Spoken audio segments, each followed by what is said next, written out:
Rhoda's life changed forever when she received the devastating diagnosis. The stigma, fear, and uncertainty about what lay ahead were overwhelming. When I went to that facility, the nurse who saw my reports went to my school to tell a colleague teacher to be careful about me and that I am HIV positive. So when I come back to the school, they shouldn't get closer to me. They shouldn't allow the students to get close to me. But this lady, I always appreciate her a lot. She's called Madam Grace. The lady kept this to herself.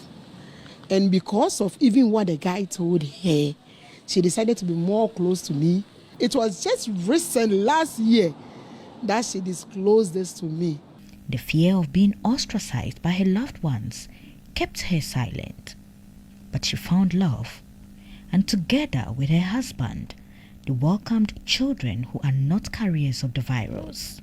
I remember when I got married and I got pregnant with my first child, I went to a certain facility to seek for my ANC, and the very first day I got to the facility, 2 nurses were there having a discussion. And the discussion was around a person who just came there and tested positive to HIV. And they were discussing the person such that I was able to identify whom they were talking about, because one was directing the friend to where the person stays and another thing. And since we were in the same community, I was able to trace to see the person they were talking about. So I was like, wow, I'm also positive. So what will be my stand after they get to know of my status as well? Meaning they are going to discuss me and who will be the next person to hear about my story. So I left the facility. I decided not to come to the antenatal at all. But on the day of my delivery, I gave them my prophylaxis to be given to my child because I was due for delivery. And then I knew they have to give the prophylaxis to the child. Immediately, the baby comes out. The moment I gave this to the woman, her attitude towards me changed.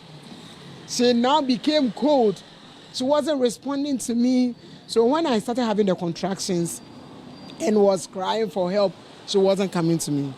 But lo and behold, there were some student nurses at the facility, and one of them was coming to me. The woman, when I was the baby's head was coming out. I felt it, I held it, and so that the head was coming out. I shouted to them that the baby is coming. She said I should shut up and be there. Which baby is coming? HIV nipa so. Obatete ye wa hase. You be di wachi sa be de say be hwe no ahwe pa no bi anya bi mo kɔ ne ho a mo hwe yi. And I was scared. I was crying. Rhoda's story is not unique. Thousands of Ghanaians live with HIV silently, battling stigma and fear. Despite the progress made in Ghana's fight against HIV, stigma remains a significant barrier. Many still view HIV as a moral issue rather than a health condition. We recognize that one of the biggest barriers to the stigma is even among the health workers who are supposed to provide care to HIV clients. They themselves stigmatize the clients.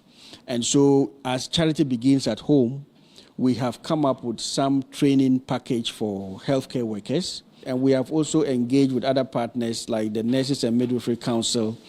And they are now trying to include a course on stigma in their curriculum. The Ghana AIDS Commission estimates that about 334,000 people are living with HIV in the country. However, only about 151,000 are on treatment, highlighting the need for more support and acceptance. Rhoda has become an advocate for HIV awareness, sharing her story to break the stigma. I really felt that day that we really need to talk. We really need our voices to be heard because we can easily die just because of how people perceive persons living with HIV. As Ghana strives to end AIDS by 2030, it is crucial to address the stigma and discrimination that hinder progress. And yet, the Ghana AIDS Commission appears handicapped with lack of resources to intensify and sustain awareness creation. We need the resources. We want to end AIDS by 2030.